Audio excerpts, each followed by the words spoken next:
Cette semaine, on teste un nouveau Ram Rebelle Eco-Diesel 2020.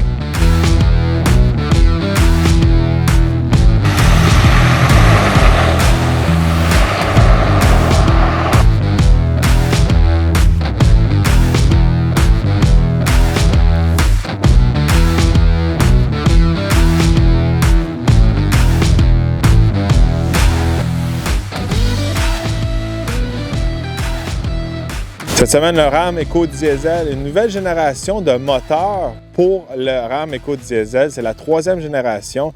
Il y a eu deux autres générations auparavant avec quelques soucis. Alors, l'équipe de chez Ram a vraiment fait plusieurs améliorations. Alors, passons au côté moteur tout de suite.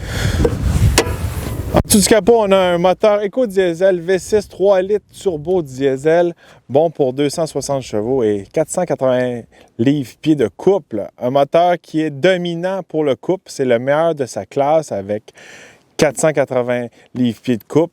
Un moteur qui a été vraiment amélioré sur plusieurs angles, je pourrais dire. Chez Ram, ils ont vraiment changé pas mal tout alentour du bloc. Vraiment les turbos, les injecteurs, etc. Toutes ces améliorations-là ont été apportées pour améliorer l'économie d'essence, les performances, le bruit et aussi la fiabilité. Fait que vraiment une troisième génération de moteur avec des gros changements, même les pistons ont été changés. Si on passe maintenant au modèle qu'on conduit cette semaine, c'est un modèle Rebelle. Un modèle Rebelle à vocation hors route, je pourrais dire.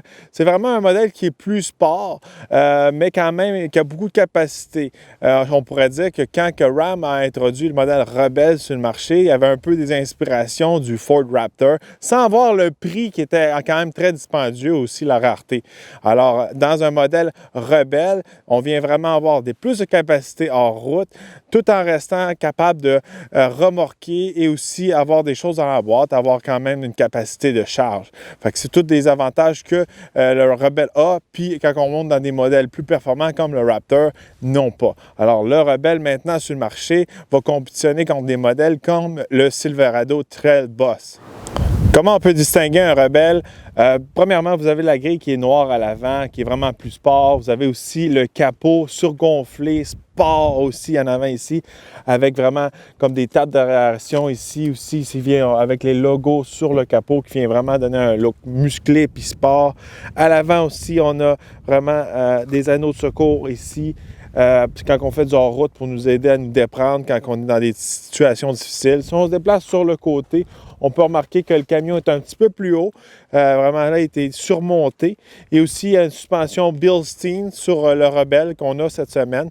Vous pouvez aussi avoir la suspension à l'air en option que vous pouvez augmenter la hauteur avec différents modes. Donc, ça devient vraiment intéressant de ce côté-là pour le Rebelle. Vous avez aussi des plaques protectrices qui viennent protéger le camion en dessous et ainsi qu'un différentiel qui peut être bloqué à l'arrière qu'on peut bloquer à l'intérieur à l'aide d'un bouton. Quelque chose de nouveau pour le Ram 2020 en option, vous avez la nouvelle porte arrière, la tailgate, qui est à multifonction, un peu pour venir compétitionner les produits GMC. Fait que, comment elle fonctionne? Vraiment de façon traditionnelle, elle vient baisser tranquillement, mais aussi si vous pouvez la ouvrir d'une autre façon, si vous mettez votre main par le bas, vous pouvez l'ouvrir de cette façon. Alors la porte vient vraiment s'ouvrir de façon 60-40 pour un accès différent. Ça, c'est vraiment des avantages quand, mettons, vous avez déjà une remorque d'atteler sur votre Ram. Vous n'avez pas besoin de vraiment désatteler votre remorque ou venir vraiment être un obstacle. De cette façon-là, vous avez un accès assez facile à votre camion sans vraiment endommager votre porte arrière. Vraiment un petit clin d'œil à chez GMC qui ont fait chez Ram en faisant une porte de cette façon-là. Puis aussi, vous pouvez utiliser le marchepied qu'il y a ici. Le marchepied traditionnel, je pourrais dire de cette façon-là. Vous pouvez l'utiliser pour monter. C'est une option que vous pouvez faire. C'est sûr, ce n'est pas un vrai marchepied comme la Multipro qu'on retrouve chez GMC, mais quand même, vous pouvez l'utiliser. J'aime beaucoup la nouvelle porte arrière de chez Ram, donc qui s'ouvre en 60-40. Écoutez, quand on est un peu plus petit, aller porter des objets, chercher des objets, on sera un peu plus loin que si on a toute la porte arrière ouverte puis on doit se pencher encore plus ou embarquer dedans. Donc, c'est beaucoup plus pratique de ce côté-là. Donc, on a le choix. On peut ouvrir seulement une porte ou les deux pour avoir accès à la pleine capacité du coffre. Également, quand on est dans des endroits un peu plus serrés, on peut accéder plus facilement. Regardez, on n'est pas obligé de toute la descendre. On peut juste ouvrir, prendre qu'est-ce qu'on a besoin, puis c'est fait. On n'a pas besoin d'ouvrir toute la grande porte au complet. Maintenant, on peut constater que la cabine du camion qu'on a à l'essai cette semaine, c'est une quad cab. Habituellement, on a des crew cab avec une boîte courte, mais là, on a la boîte longue avec le quad cab. Par contre, un avantage, on n'a pas les portes suicides. Comme vous pouvez voir, on a vraiment une porte qu'on peut ouvrir de l'extérieur. Donc, quand on est à l'intérieur puis on va embarquer, la personne en avant de nous n'a pas à ouvrir la porte pour qu'on puisse ouvrir la porte arrière. Donc, pour ça, c'est quand même un bon plus pour cette nouvelle génération de camions-là. Si on regarde l'espace arrière, écoutez, on a quand même une bonne place. C'est certain que c'est rien comparé des crew cabs qu'on a à l'essai habituellement, mais c'est quand même une place raisonnable pour dépanner, emmener des gens ou des enfants. Là, mais pour faire des plus longs voyages avec des personnes de plus grande taille, c'est peut-être pas l'idéal. Comme à l'habitude, on peut remonter les bancs pour avoir un peu plus d'espace de rangement au plancher. Maintenant, si on regarde ce que je montrais tout à l'heure, écoutez, je suis pas très grande, mais je rentre correctement. Mais comme je disais, si on est un peu plus grand ou corpulent, puis on veut faire un long voyage, c'est certain que la personne va être à côté dans les bancs à l'avant.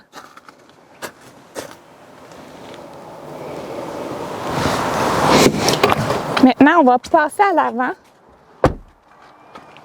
Vous allez voir, il y a quelques groupes d'options qui peuvent différencier le camion pour indiquer que c'est un Rebelle. Premièrement, on a les bancs qui sont tous brodés à l'effigie Rebelle. Comme vous pouvez voir, d'autres signatures comme quoi c'est un Rebelle, on a ici.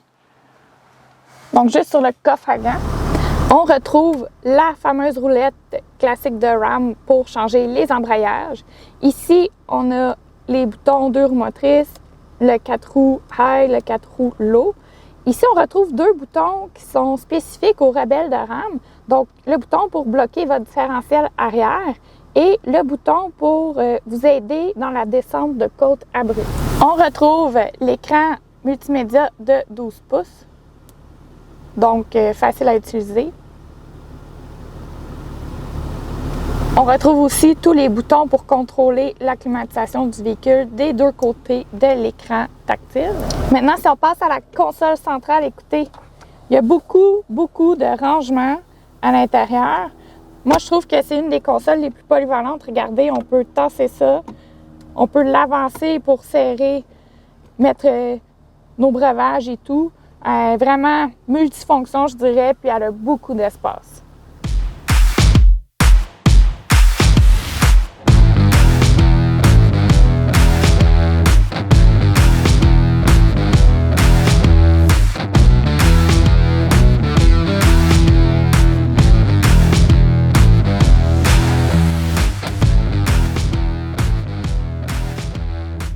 Moi, en arrière du volant du Ram Rebelle Eco-Diesel, le modèle que je conduis cette semaine est dans les environs de 78 à 79 000 $. Un camion qui n'est pas donné, mais quand même bien équipé. Regardez, il y a le cuir, il y a l'écran de 12 pouces, il y a la nouvelle porte arrière multifonction, il y a le moteur diesel en dessous du capot. Fait qu'un camion qui est quand même bien équipé. Un fait un petit peu cocasse, c'est la première fois que je conduis une nouvelle génération de Ram pas équipée avec la suspension à l'air. Fait que celui-là, il y a vraiment la suspension du Rebelle, des amortisseurs Bilstein. Ils sont jaunes et bleus, comme j'en ai parlé un petit peu auparavant.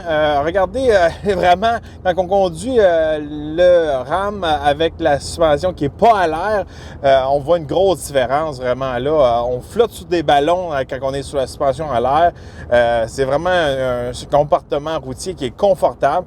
Avec la suspension Bilstein, c'est un petit peu plus rough, je pourrais dire, mais j'aime beaucoup ces amortisseurs-là. C'est des amortisseurs quand même de bonne qualité.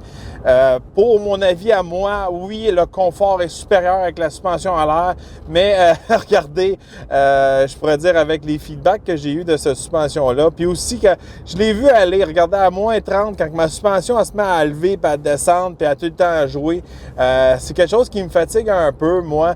J'aime mieux une suspension qui reste toujours la même, puis que je peux me fier dessus, puis je sais comment elle va se comporter. Fait que de ce côté-là, côté durabilité puis fiabilité, j'irais plus avec cette suspension-là que la suspension à l'air. Mais regardez, la suspension à l'air a des gros avantages. Le confort sur la route, le confort quand on remorque. Aussi pour l'économie d'essence, quand on est sur l'autoroute, le camion va se rabaisser pour être plus aérodynamique, alors on va économiser encore plus d'essence. Parlant d'économie d'essence, regardez, aujourd'hui, je m'ai promené pas mal sur l'autoroute puis dans des chemins de campagne. Présentement, je fais du 9,5 à 10 litres au 100. C'est excellent. Regardez, c'est des chiffres qui se rapprochent de mes essais que j'ai fait avec le Sierra Duramax et le Silverado Duramax. J'ai pas touché exactement au même chiffre que j'ai été capable de faire avec les produits GM, mais ça se rapproche. Regardez, en gros, là, en moyenne, l'éco-diesel va prendre 1 à 2 litres, un petit peu plus de diesel que le Silverado ou le Sierra. C'est pas une grosse différence. Je pourrais dire que c'est pas vraiment quelque chose que je pourrais dire qui va me dire « Ah, je vais acheter Ram pour cette raison-là » ou « Je ne la jetterai pas à cause qu'il prend plus de diesel ». C'est pas une assez grosse différence pour que ce soit un deal breaker, je pourrais dire, mais quand même, on voit une différence entre les deux produits. Côté performance, regardez, le Ram EcoDiesel est le meilleur dans sa classe côté torque, vraiment pour les modèles diesel. C'est lui qui a le plus de couple avec 480 livres-pieds de couple. Puis aussi, regardez, c'est des chiffres qui sont encore une fois très similaires au Duramax qu'on va retrouver dans les 1500. C'est sûr qu'aujourd'hui, on va parler beaucoup du produit GM aussi parce que j'ai fait plusieurs tests avec le Sierra puis aussi le Silverado dernièrement. Pour ma part, à mon avis à moi, les produits GM sont plus fun à conduire en général. Le moteur est plus nerveux, il est plus le fun à accélérer. La transition de vitesse, elle travaille mieux. On dirait qu'elle exploite mieux le moteur. Tandis que chez Ram, regardez, on dirait vraiment qu'on est dans une mini-version d'un 2500 ou un 3500. Le son, la façon que les changements de vitesse, c'est un 8 vitesses. C'est un petit peu un avantage chez GM. Je pense que la 10 vitesses exploite mieux les petits moteurs diesel comme ça. Fait que c'est un plus pour du côté chez GM. En gros, c'est similaire. Regardez, les chiffres sont là. Chez GM, il y a un petit peu plus de chevaux vapeur. Ici, chez Ram, il y a un petit peu plus de couple. Mais regardez, je pourrais pas dire que c'est la même expérience en arrière du volant. Les deux moteurs, oui, sur papier, ont presque les mêmes chiffres, mais en gros, je pourrais dire que le GM est plus fun à conduire, à mon avis. Côté son, regardez, moi, c'est pas négatif, mais c'est vraiment quelque chose, je pourrais dire que en arrière du Ram, on se sent vraiment pareil comme si on serait dans un gros diesel. Les sons, on entend vraiment le turbo, tout ça. Ça ressemble vraiment au son qu'on avait dans le Cummins quand j'ai conduit plus tôt cet été avec le 2500. Dans le Duramax, dans le produit GM, il est très, très silencieux. Fait que si pour vous, le côté avoir un moteur silencieux, c'est important, c'est sûr que chez GM, le moteur est un petit peu plus silencieux. Mais il ne faut pas oublier, regardez que le EcoDiesel est la 3e génération. C'est quand même un moteur qui a été amélioré avec le temps, mais ça reste un vieux moteur. Chez GM, on a carrément un nouveau moteur fait de A à Z pour vraiment le modèle 1500, soit chez GMC ou chez Chevrolet. Alors, regardez, à long terme, je ne peux pas faire de prédiction qui sera le plus fiable. Je sais que chez Ram, il y a eu beaucoup de problèmes avec la première et la deuxième génération qui a donné un petit peu une mauvaise réputation au EcoDiesel. C'est pour ça que chez Ram, ils ont beaucoup changé d'éléments dans le moteur, vraiment là pour améliorer les performances, l'économie d'essence, le bruit et aussi la fiabilité. Fait qu'on va voir avec le temps si vraiment là, ça a fait une différence, toutes ces modifications-là apportées au EcoDiesel. Côté capacité, regardez, le Ram peut tirer jusqu'à 12 560 livres, puis aussi avoir une charge utile de 2040 livres. Regardez, ça, c'est un gros plus pour le EcoDiesel à comparer de la compétition.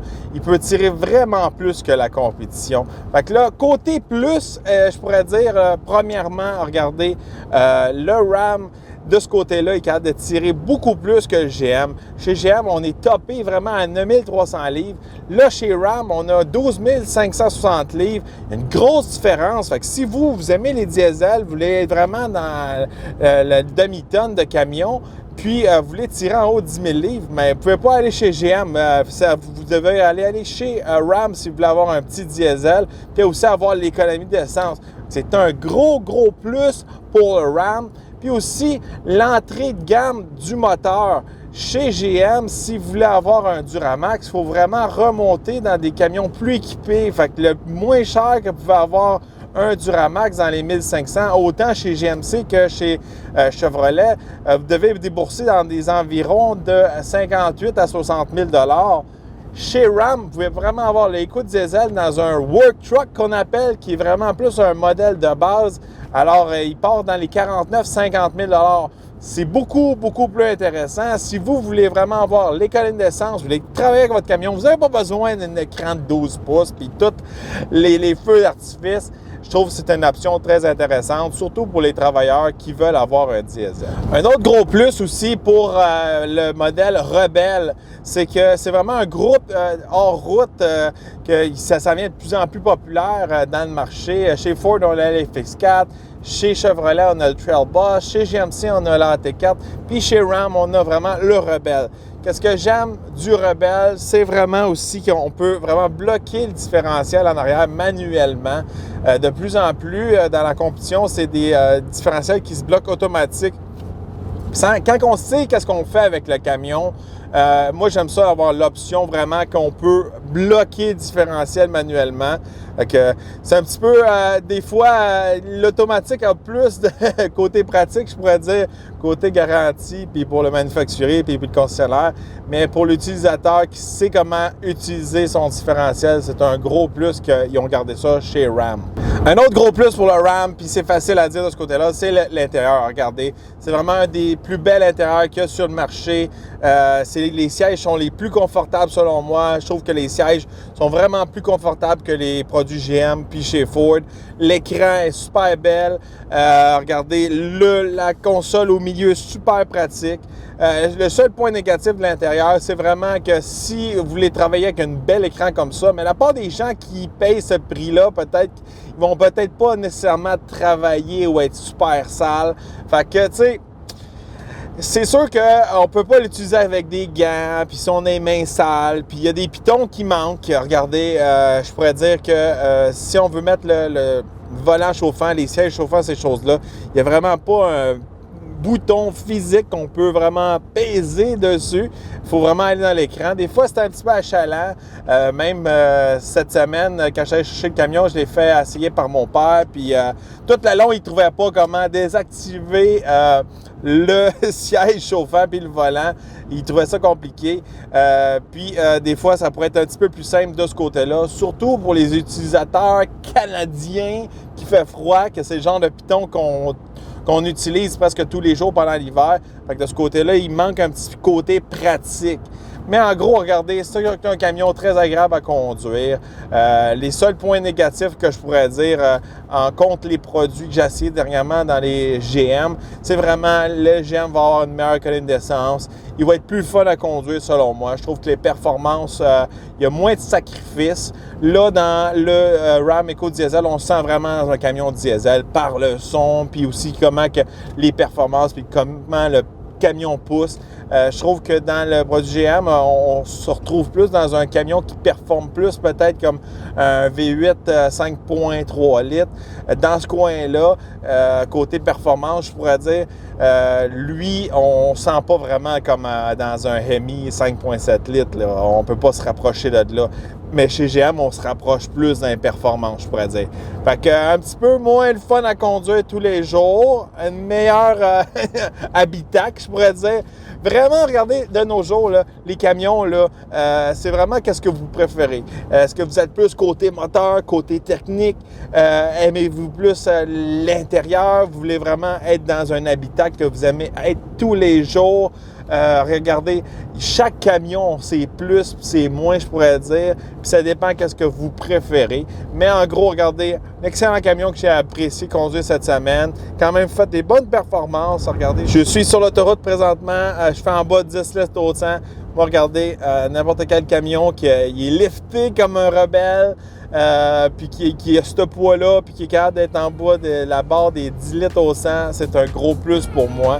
Puis vraiment là, de ce côté-là, moi je pourrais vous dire que si vous voulez un camion qui tire en haut de 10 000 livres, vous voulez avoir les performances d'économie d'essence du diesel, je pense que le Ram est le choix pour vous.